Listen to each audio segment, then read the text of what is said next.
They found pyramids, pharaohs, even mummies of commoners, but not the tomb of Imhotep. Imhotep was the genius who designed the Step Pyramid, the first pyramid in Egypt. But his burial place, which must have been a grand tomb, has vanished from history. Some say it lies under the modern city of Saqqara, still sealed and waiting to be discovered.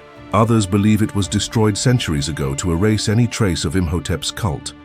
Fragments of his tomb and inscriptions on the walls hint that it once stood as a major pilgrimage site for centuries.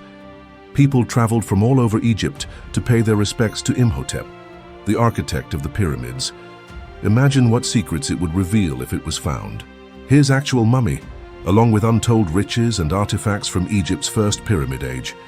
The search for Imhotep's tomb has been ongoing for decades, but so far, no luck. Do you think his tomb is hidden under the sands of time, lost forever? Or do you think it's somewhere out there waiting to be found? Let us know your thoughts in the comments.